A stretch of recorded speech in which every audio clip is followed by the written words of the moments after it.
Kiabouliste. Les politiciens sont les mêmes partout. Ils promettent de construire un pont là où il n'y a pas un fleuve. Kikolopo qui n'a pas dire que nous avons une propre. Mais pas qu'on y a une moyen de gagner on a pas vumbi. Oh mambo. Chikolo chikwambulisha bwa kukoloha munzu. Uwo moyo wajije mu mushikwambele ujata chifila luhishi. Changement de mentalité. Loko esaliso na kopambwisa ndako kaka yango ozo yango lisusu otiango na mabele onyati yango. Chez nous, la politique, même si vous dansez dans l'eau, mais vos ennemis vous accuseront de soulever la poussière.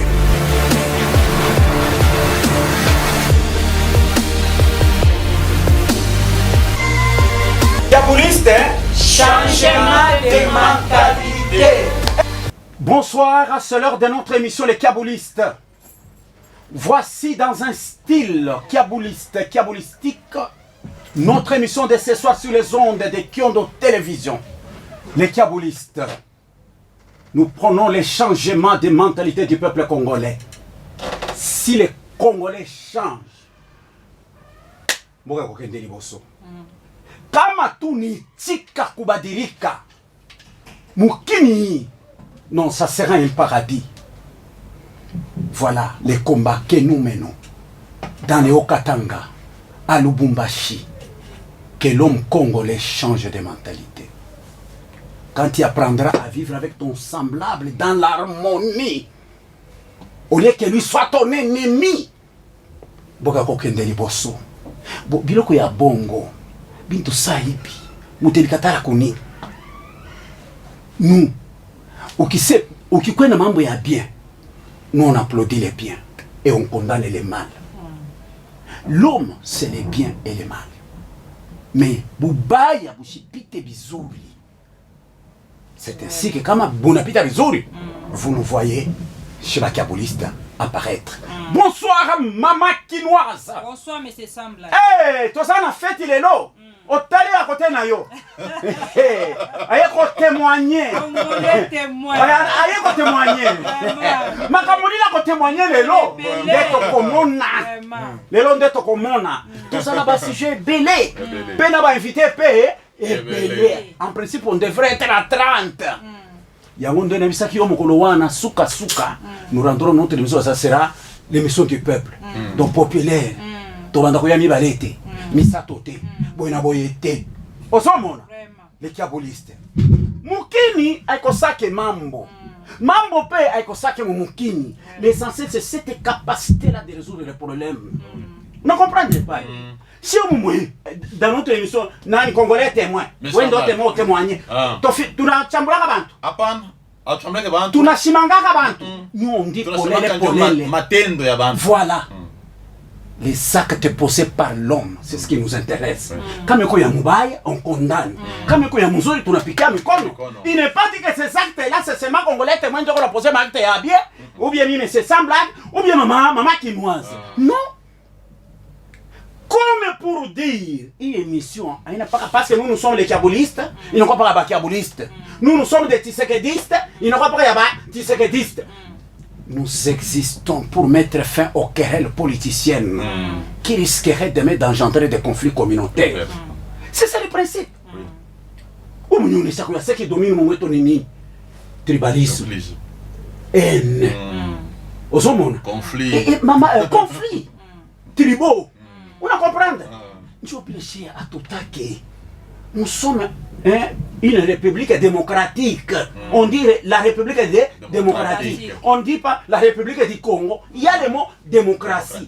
Démocratie, tu es libre. Il y a on appelle kusema. Pour faire qu'il y ait un benzako. Et nous qui va pour monnaie. Mais la plupart de ce que vous dites détruisent. Voilà pourquoi nous nous apparaissons. Au sujet de notre 10 jours, émission à Léo. Papa congolais témoin. Mais c'est sans blague. Maman quinoise. Mais c'est sans blague. Andori ya batoto koyamba. Yoka makambo. Tokolobela lelo fake. Pour fake, biso tobenga kaye Fédération des entreprises du Congo. Mais aujourd'hui tokobenga ye Fédération des ennemis des Congolais. Après fake tokolobela le silence. Kabole meno mbekene nyimu yako. Il a écrit dans les réseaux sociaux. Qu'est-ce qu'il a écrit? Le silence des autorités provinciales face à ces désordres bien organisés qui se passent actuellement à Lubumbashi. On se comprend. Alors, le silence des autorités provinciales. Est-ce qu'en vérité, l'autorité en Mboka Oyo, il croise les bras? Non. Hier, il y a un conseil de ministres, conseil de sécurité. On se comprend. Il y a un conseil de sécurité. Mais Kabole Meno, à mon acquis en côté. Je comprends ce qu'on a toujours dit. Le mal se voit plus vite que le bien. Vous comprenez? Après, quelqu'un il écrit Kabila a commis l'erreur d'avoir nommé Tshisekedi. D'avoir nommé. Congolais témoin, bon, des choses comme ça, il est qu'on a dit qu'on a privilégié climat d'entente, climat de paix. Depuis quand organisation à ma élection. Au lieu de Tshisekedi a toqué comme élection, donc pour lui, Kabila l'a nommé. C'est ce que nous allons faire à travers notre émission des Kabbalistes. Je rappelle que dans notre émission, aux hommes, Fatih Béton prime. Parce que ça mon conseil n'abisso. Vous comprenez? Après Fatih Béton, c'est Jacques Chaboula au Katanga. Kabila a commis l'erreur d'avoir nommé Tshisekedi. Après, une dame sur la moto, aux hommes, déjà mina tatua. Une dame qui était sur la moto, motard ingine, il a moufuata. Il a m'arraché sac. Vous comprenez? Tobanda, maman qui nuance. Mais c'est semblable. Yo qui va cambo fake. Mais c'est oh, biso bon, yo comprendre pour la nini tobengi bango, ba nani fédération des ennemis des Congolais. Ce n'est plus fédération des entreprises du Congo. Est-ce que n'a aussi? Mais c'est semblable. Obengi bango bongo pour la nini. Boye. Parce que c'est comme si ils sont ennemis des Congolais. On se comprend? Il y a un problème, il y a péage urbain. Ok. On se comprend? Il y a péage urbain. Mais c'est semblable. Bon, modèle va se comporter vis-à-vis à une péage urbain. Ça nous pousse, nous, à dire c'est fédération des ennemis des Congolais. Parce que péage, taxouana, sur le péage urbain. Ce qui nous dit qu'on fout à Yango. Hôtel de ville, qu'on a na Mbongo. Mbongo wana eko sokola bosoto oyo nyonso eza na ville ya Lubumbashi. C'est ça le vouloir de Fatih Béton, c'est ça le vouloir de Wandani et c'est ça le vouloir du peuple congolais ou peuple katangais ou le choix. Est-ce que na aussi? Parce que au moins biloko wana ba péage mais c'est semblable. Eza la constitution mboka na biso. Donc na loi mboka na biso ezo permettre pe que mairie na biso ya Katanga ezwa pe péage. Siko bino boko boya on a sens ni. Ke bango bazwa te. Même kutu ye moko gouvernorat atiki. Na bino bozo boya kotika pona ni. Alors que bino bozo na ba société Oyo biso to yebi biso moko ba Congo to yebi que non bango baza ba société belé. Pourquoi bazo linga ba pekisa péage oyo? Mais c'est semble. Na sens ni ba ko pekisa ngo. C'est que du vivant de Baba. Le père du Katanga, Antoine Gabriel Kiunga Kumwanza, nous tous on dit paix à son âme. Paix à son âme. Fait que, ville, on a une mairie. Bon, allez, assemblée provinciale. J'ai mené des investigations. J'étais là. Vous allez comprendre. Oh, ça témoin, Congolais témoin, là, bien ma Cambodge. Fait que, la mairie va n'en couler. Oh, chérie, il y aura ces revendications, il y a fait. Oh, non, parce que cette histoire ici à péage urbain est revêtue d'un caractère sélectif ou un caractère discriminatoire. Au fait, qu'est-ce qu'il veut dire? Pour Nanini, Boningi Bobandana Bisso, Bamotara Bazali, Baba Taxibus Nabo, Beko, Babo Banze, Baba Antoine Gabriel Kiunga Kumwanza kamwambia hivi fake. Ile ni kukosa buluma. Ba motara banapataka ngapi? 1000 francs. Hata wewe mwenye Congolais tena. Banapataka 1000 francs.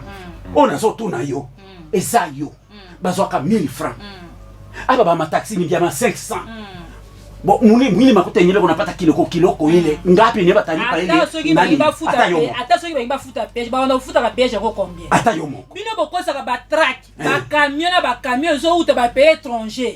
Bo futa te ba futa ba motard. Ata yomo. Woni zaka ko luka des autres na mboko be kimeza la terre. Voilà. Parce que tant bozolo ba biloko mo ke montar a futa, awa na o katanga montar a futa. A futa péage urbain. C'est ça la sensité, on les a ko kima parce que bango baza bato ba o gagner mukie. Bango na biso par rapport na bango. Voilà. Voilà ni bongo bonino bozo ba ke boza na mbongo. Alors bo sunga ke nani vile biso comme propre. Au lieu boss bo bana ko ça ba échappatoire ono ba nani ba motard o ba taxi ba ko futa combien? Atayo moko. Fake. Il ajoute en disant oh biso to ko futa nanu te parce que Covid. Continue. C'est quoi Covid en mais c'est ça. Atayo moko. Et comme échappatoire, mode échappatoire. Bozo vivre kana Covid. Bana bataki basika na Covid. Ah ba imba ba nesuka na Covid. Covid ko sila te toza kana Covid neza ba komi muto tozo vivre na ye. Bon siko ne bo ba Covid donc ba track na bino na ba camion zo ba conteneur zo isusu te. Bilo ko ebele zo kota. Et on dit que ça ça Lumumbashi kolwezi. Bato zo ba mbongo. Basala ba million bato oya. Nous ne faisons pas ces millions là. C'est tout qu'on a chérie mouille émission, mouille nan mouille dossier. Tout qu'on a chérie. Chérie ni taxe il est taxe. Il y en a ni il est. Au somona. Péage urbain, il faut exister. Mais ouais, on a ça qui mira comme Covid, au caractère discriminatoire pour que au Syrie pays. Et après vous prétendez avoir des millions. C'est bazo futa impôt ya bato ya contribution. Ya ba futa. Bazo futa ngote. Bazo futa ba impôt mususu te. Bazo futa. Ni bazo boy. Pour ça non bon bébé. Covid déjà si bazo futa ba impôt. Papa, apa tu attaquer mon toté, tu attaquer yo fake. Yes, comment on a les affects? Et ça maman chinoise. Congolais comment on a les affects? Chose à congolais témoin. Tu attaquer yo fake. Fédération des ennemis des Congolais. C'est pourquoi nous disons que yo ennemis ya ba Congolais. Bongo zanango, obandiko boya nani péage ben ponani. En te cachant oh parce que Covid, d'abord Covid boyna boy. Ti kabilo kowana. Si tu es un vrai Congolais, si tu veux que nani ville la viso est comme propre. Agré à cette histoire. Congolais témoin. Laissez sans blague. Kabila commet l'erreur d'avoir nommé Tshisekedi. Est-ce que vous mukini yetu munekala ba nomination? Abikala kemo quand même. Bon, kama huyu mtu yako naandika hivi, il s'attend à quoi? Vous comprenez? Si je veux dire qu'on a favorisé bobaya mumukini. Bien on a favorisé ma haine tribale. Vous comprenez? Ma conflit communautaire, aina bibintu bya hivi. Est-ce qu'il a parlé avec Kabila et Kabila lui a dit que moi, j'ai nommé Tshisekedi? Bon, na moyen bisema chibi comprendre. Parce qu'il comprend à niveau aller se mettre pour mobile. Parce que ma élection il quoi organiser au Congo. Voilà. Na oula gagné ma élection ni président Félix a gagné ma élection. Alors, comme l'ancien président est vraiment honnête, on a respecté la volonté à peuple. On a reposé calmement. Alors, Bantu Benapenda Kusemanjo à la place, il y a président honoraire. Pas problème. Il est calme, il fait ses affaires, mais Bantu Benapenda Paka, à sa place. Kabila a sa sage. Très sage. Aya semaka na muntu depuis qu'il a alitoka pa pouvoir. Una comprend. Anatoka na yeye sema cheto aliweka dauphin wake. Shadari. Qui a échoué. Lamentablement, s'il vous plaît. Vous ne comprendrez pas. Anasema pourquoi? Banangalia visenya na non aina mweye imondo fulani. Mais quand tu écris comme ça, est-ce que tu as déjà Kabila c'est un grand homme dans ce pays. Heureusement que notre démocratie est encore naissante. Nous n'avons pas encore compris ce que les autres avaient déjà compris qu'ils ont une longueur d'avance. On se comprendre. Parce que au mwanjikio hii Mishijue kile kuna visé. Mais Mungu akone tout. Una comprendre? Mungu akone. Mais c'est semble nga ko parce que bato Congo bazo luka kimia te na Congo. Voilà ça. Bazo luka makele comme je trouve que fanda na tranquille lo bakate, balingi ba semer des autres na ba haine entre ba ngomba alors que ba ngomba ba ebi que non ba za bongo oya remplacer. Et puis Félix Ipe akolongwa. Akoko mabe na niveau moko na zo fukabila ba akotika pe sénateur à vie. Voilà. Tuko tango toza dans la je fukabila. Félix aya bakisa mi. Oya ko ya bakisa. On te que ça bien. Eza lo kuma ba eza lo kola pays démocratique. Voilà. C'est ça la démocratie. Parce que nous qui devons la famille na Sénat, Fati paye a famille na Sénat, bazo yo kanenge président Sénat ko so biba ko za ba président to éviter. Mais ba fandi ba que non on ba ancien président ya RDC. Et ça déjà ils ont le coup mon mboka na biso. Voilà. Neti ba paye musu lelo o ba ngoti lelo ba coup d'état ils ont continué kaka. Ba paye musu ba désolé ils ont continué. Mais biso biloko wana exacté. Mais bino boso ninga kaka makele non congolais to yebi spécialité na yo. Voilà. Ne yango biso ba lekelo to telemela makambo wana. Oti ka Fati afanda mais aza président mboka. Congolais témoin. Ba na 500 Congo c'est mon chef à pomponani. Mama Kiwana. Boya na baba bref exacté. Boya na bon exacté. Donc boti comme ça fanda kimia. Fati Beto président république. Alors. Pardon, il a été nommé non élu par le peuple congolais. Toi, tu n'es pas congolais. Laisse-moi t'ajouter quelque chose. Il y a un peuple congobo. Lui, c'est congobo. Peuple congobo. Ada des pères et des mères. Amen. Congolais témoin. Comme tu es témoin, ou témoigner à pas ton apokea mugeni. Ok. On a compris. Bonsoir mon conseil. Bonsoir. Comme tout le monde au Congo est mon conseil. Est-ce que la conseil? Papa. Mika nona na mia mtikala na mia sa bonjour monsieur. Ah ni bonjour chef. Bonjour chef. Même mes enfants, ils ne pas bonjour chef. Oh oui. Vous comprenez? Parce que au Congo, tout le monde est mon conseil. Mon conseil, bonsoir. Bonsoir. Ça. Bateau, au banco, la cacacha qui a pour la capouée. Fati béton. Nous sommes des flatteurs. Oh, flatterie, bateka kayangote. Elle en a bien. Aina na bei. Bon, kama wewe ikikuwa tabe ikikuwa 1000 francs, mimi ndio na capacité kwa 1000 francs mofoko. Takukongosha 1000 francs ukauze flatterie.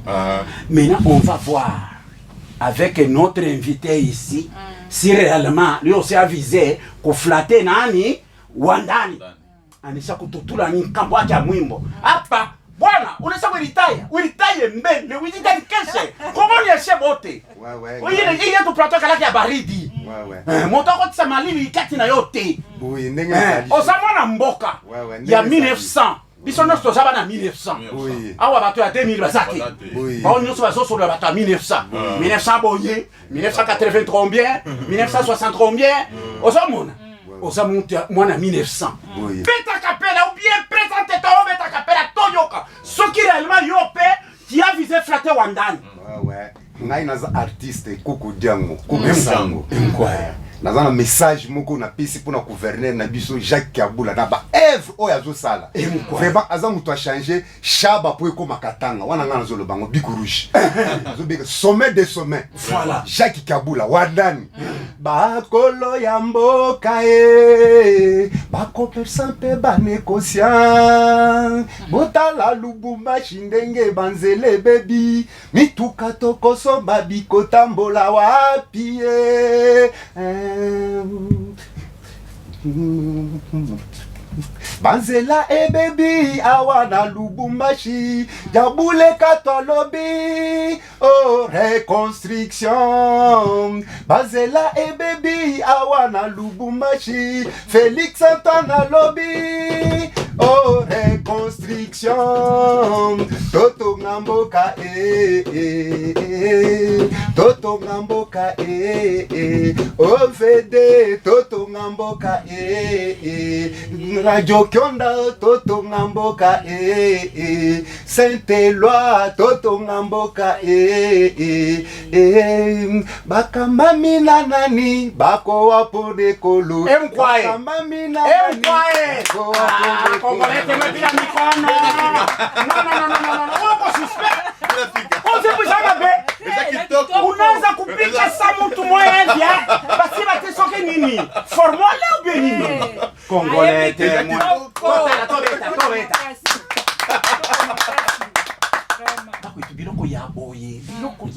Félicitations. Nous connaissons beaucoup Nabiso, mais modèle. Jacques Kabula, 4 ans planifiés pour l'artiste. Dans cette ville ou dans cette province, il y a déjà que place na yo ezali. Je te dis la vérité, place na yo ezali. Alors tozo sala émission, mokoza zolanda. Ozomona. Tuti Shaba. Ce n'est pas Jacques Kabula qui a changé Katanga. Et nani Shaba. Et leo tunaanza kuita nini? Katanga. Au Katanga. Jana c'est quoi Shaba? Jacques Shaba. Ata vous-même.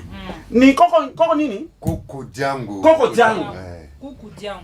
Tunakamata hii société de Kasenga. Una comprendre? Tunaweka boulevard Félix Tshisekedi Tshilombo. Oh, Jacques Kabula. Flat. Sans blague, flatteur. Est-ce qu'il a flatté? A flatté, te semble que na kusa yote ezomonana. Omoni na ba 85. Muto azaki na Lubumbashi. Lelo soka na Lubumbashi azo confirmer que Toba Jacques Kabula da confirmer que deuxième ville ya Congo Lubumbashi ezaye. Ezomonana. Okombo ya nini? Big Rouge. Ezomonana.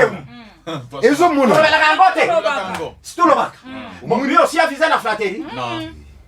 Eta eloko ya pembe to benga ngo ya pembe, ya noir to benga ngo ya noir, ya jaune to benga ngo ya jaune. Mais o eze eloko ya pembe monani muta confirme. Bon muta boso to sali la ye 15 ans, 20 ans, to koma na niveau ni. Première ville. Atayomo. To koma. Jobu we pole kata Jobu. Ya moi c'est le Kinshasa. Kinshasa eza la salité makasi. Non. Bo ba uti Kinshasa ba ko loba. Papa ya trésor kananga. Akoloba. Azali akoloba. Akoloba aye kwanza animateur émission oyo. Abata ko ndango depuis Chine seka uti ba formation na ye. Ozomona. Akoloba. Kinshasa. Bango bazoloba boye. Bo défi sa biso chaque Kabula kato même pour un mois. D'accord si. Oui tout le monde sait que chaque Kabula kato pour un mois. Mais quand bien sûr on a kusema pas pour émission. Oh non va sembler wana na ko flatter fati béton. Flatter Jacques Kabula. Flatter ba teka yango. Teka kate. Osomona. Ata soke komi akoteka. Mais si ko sake 1000 francs mu mfuko yangu tako kongosha ndo kauze flatterie. Una comprendre? Kama tunakamata ile chaussée de Kasenga d'abord haina njina ya mtu. Haina njina ya mtu. Non? C'est quoi m'avenir hapa avenir nini? Avenir Kasai mwenye changer na kwa munungu. Una comprendre? Mamboka mususu ese ba kombo ya avenir nani boulevard Lumumba. Exacte. Belé na ba pays Afrika wa eza ebele makasi. Tia ba Sénégal ezali Lumumba wana. Totika kaka mitema mabe yango mezo sala mboka ezo kendeli bosote. Pakwetu. Ici chez nous Katanga, on commence à Katanga qu'on peut pouvoir, il ne peut pas Katanga. Est-ce qu'on va constater qu'avec Congolais tu peux pas vivre big. Donc akwaka monto wa bien. Akoyaka monto wa bien. Donc kama ukwa unakuwa mubaya, ukitoke unakuwa wa bien. Donc ndio pas vivre bien kalaka au moto mu Congo. Bon. Les silences des autorités provinciales face à ces désordres bien organisés qui se passent actuellement à Lubumbashi. Au monde. Bino moko bomona ki samedi.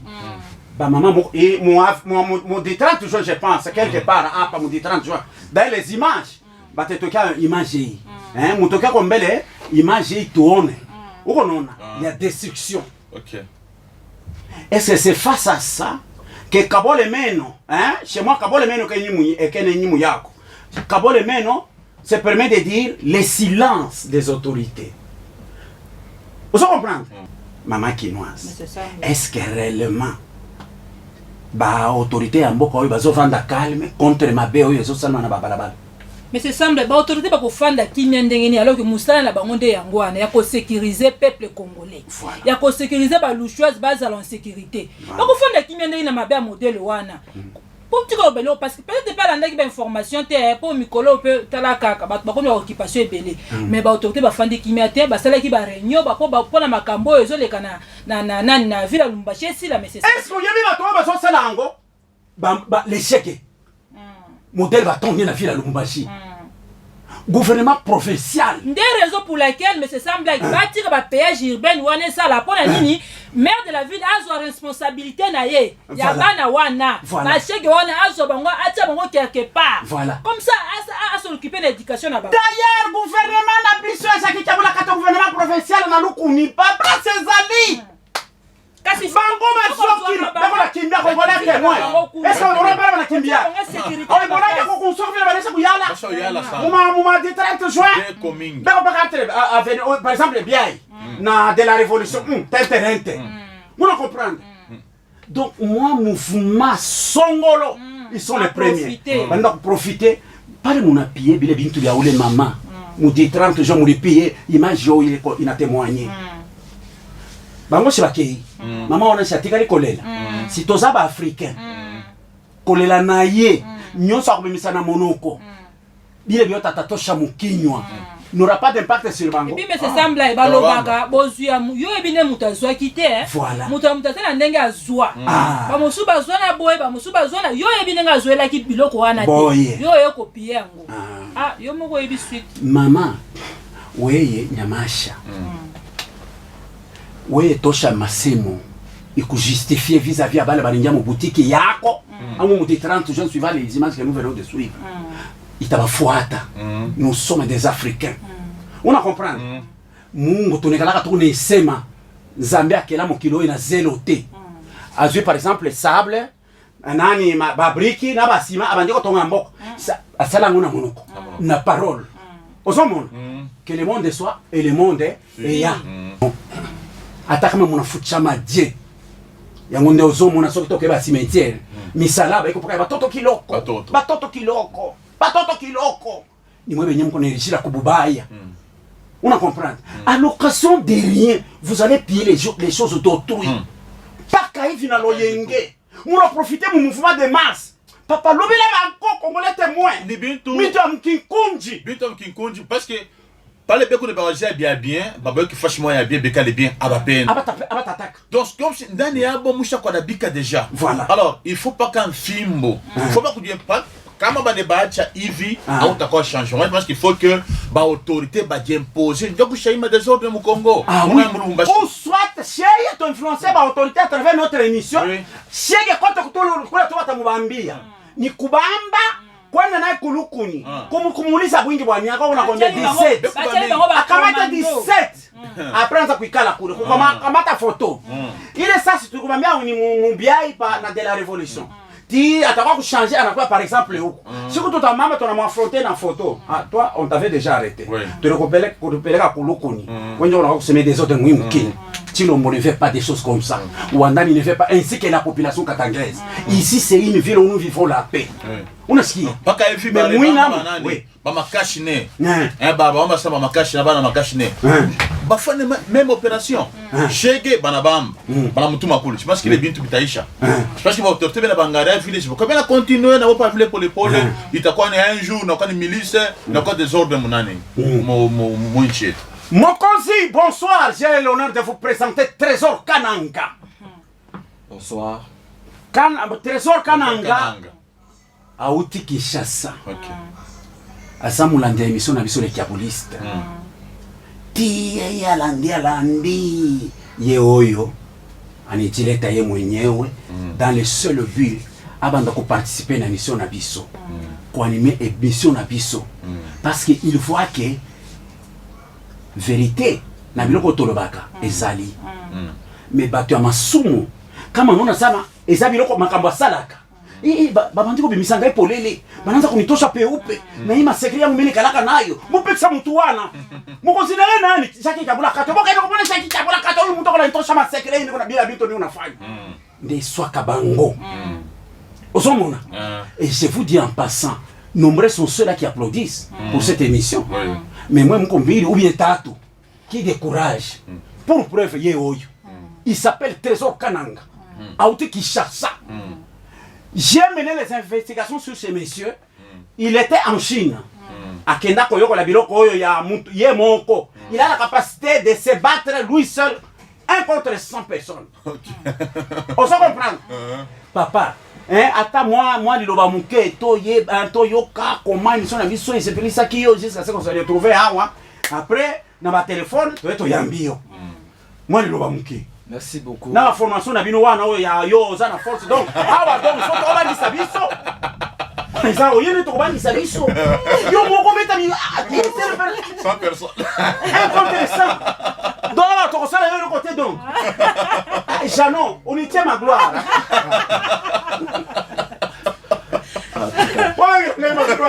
Ma gloire, tu me dis ça comprend qu'il est mon gloire. Ma casse est goyo. C'est l'attaction, ma gloire. Mon vous avez la parole. En tout Kaka, merci beaucoup. Merci beaucoup. Na Banaï Kolada Bino depuis Musika. Kinshasa. Mon monde a évolué. Vraiment. Même na téléphone, aux Holanda, même na ordinateur na Holanda ku Kolanda nyoso. Na Banaï Kolada les kiabulistes émission depuis Musika. Bato mususu bazolanda ngo mais ce que balanda on a mozino vraiment ba comprendre message oyo mais c'est sans blague les kiabulistes azoya nango pour na reprendre ça. Voilà. En tout cas ça fait déjà 2 jours que naza awa na tuna ki mais non programmer mission il faut na rapidement pour en tout cas il faut na mona parce que c'est le moment ya ko profiter ya ko leka na émission parce que ya batam mususu boye ko zapper mususu mona hôtel azali hôtel il faut na profiter na leka vraiment na Kinshasa bato baza ko apprécier il y a des jeunes na ba téléphone na bango basi ba kati ya ba émission wana kiondo ele ka mulai mais Congolais téléphone mais ça a raison. Ça a raison. Na kambo modèle ils ont ça na katanga Kinshasa ndio bazo mona ngo kitoko. Eza kaka ele chuki. Nuna kama muna produire bila bintu ya shaki kiabula. Hata kala hapa kutika la libela. Hakutika kutika kwa kometa maboko te. Ozomona. Mais yeko na lomba mushukuru. Mais non. Ce qui m'a bêté les maboko à côté de la libella. Tout combattre entre temps les mêmes Kiabula que vous combattez ici pour les réclamer à Kinshasa. Les mêmes émissions de Kiabulistes que vous combattez. Oyo. Aouti Kinshasa. Pour m'entendre qu'on a une émission dans l'émission. À mon que nani vérité et ça nakati. Ozomona. Papa. Siko biloko wana ya yo moko zobeta bato sans papa eza modele nini parce que ngai kotombo na ngai awa jano na nchokozaka boti na funga te jano na nchokozaka sana uko na comprendre na magloire c'est tout magloire. non bon makambo ya sport oui c'est bien donc on va encore après autant dans la vision de na imagine oti comment ndenge bato baza ko buka maison de baza ko buka biloko abati tracasser ba maman en tout cas ils ont ça la passe vraiment biso na principe ya sport to ya raté pour to bunda libanda ou beto ça des autres libanda soko moni muta sali ba pratique na libanda c'est kaza moyibi aza shege aza voyou vraiment bon avec mokonzi mboka na ligue tozo kende je pense que na Kinshasa ba caméra publique et comment nango na yebi ke mokonzi olandanga le gouverneur na yebi na linga to luka ba possibilité ko prendre mutu oyo trésor kananga atia ba caméra c'est intéressant atia ba caméra parti comment batuwana wasa makambo mais yo yako sisa le mboka oyo Because I'm not a boy. No, I'm not a tindi. C'est là na bango papa. Intéressant. Oya na bakapala biso katika ba lunyima mamunda mako ikakomo. Unaona? Omoni ngai nzoto mike, omoni ke unaona sema niko kama mtu chanana. Sasa taanza kukusukumia havyo. Ni inconditionnel. Bako etwai. Merci beaucoup mon consi. En tout cas les vendredis prochains tokoyamba yo kitoko. Merci beaucoup. Hein? Tokoyamba yo kitoko tolingi to yamba les derniers candidats. Hein? Merci beaucoup. Nani? OK. Bon, yo lobby en politique tosaba nani? Binemite, tosaba adversaire. Zelana tuna wana. Bonsoir chef. Bonsoir. En politique tosaba ennemi ou bien tosaba adversaire? Non, la politique de la bénémité. Voilà. Voilà. Yo sa mutu ya nani? Bino sinde ba c'est élucidé ou bien écidé? Écidé. Écidé. Coordonnateur, il y a Ligue des jeunes, il y a écidé au Katanga. Ah, félicitations. Il y a président Eli Martin Fayulu. Ah non, toka ta émission. Toka ta émission. Parce que trésor Kanan tokobanda kobenga mais c'est un contre 100 l'émission na biso ozo comprendre toka ta émission pourtant et comme muke toka ta émission c'est-à-dire tumuchungie comme on le dit en Swahili tumuchungie hein donc to garder yé bien parce qu'il est le président provincial hein. Il y a Ligue des jeunes au lobby. Ligue des jeunes, il y a parti, il y a président Eli. Non, il y a président. Ah, bah on va président Eli. Oh, donc notre émission, il y aura les élus et les nommés. Il y a Comment on est là? Fayoulou. Martin Fayoulou. Ah, ok, deux présidents élus. Bon, on est va quitter ça. Mais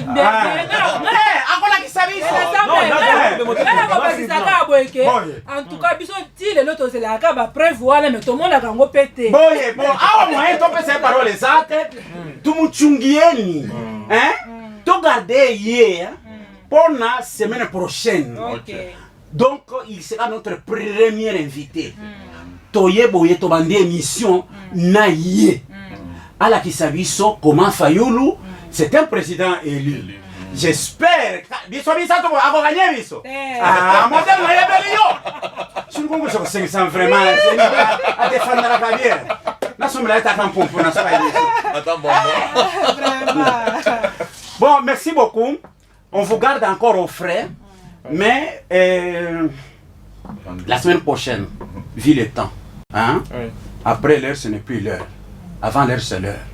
Comme il n'y a plus le temps, que nous puissions décortiquer Namozindo, nous préférerons que la semaine prochaine, vous soyez notre invité.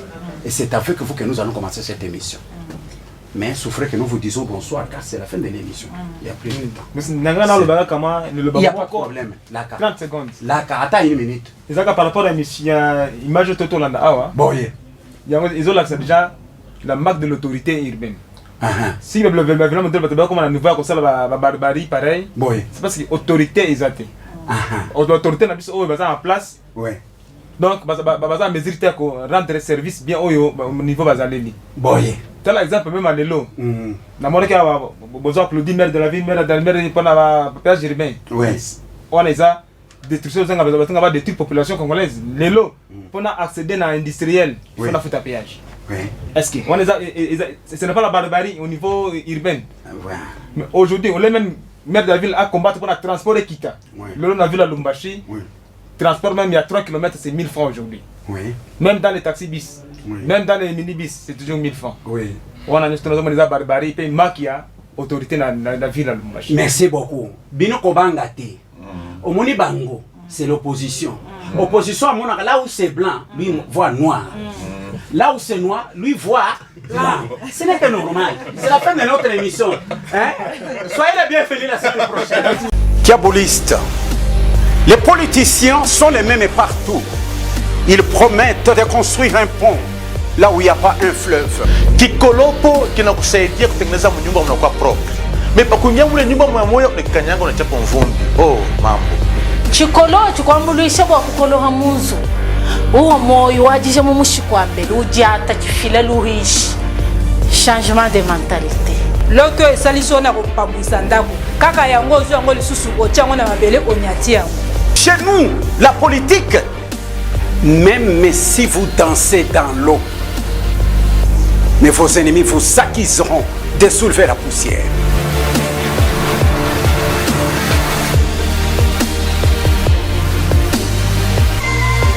Diaboliste, changement de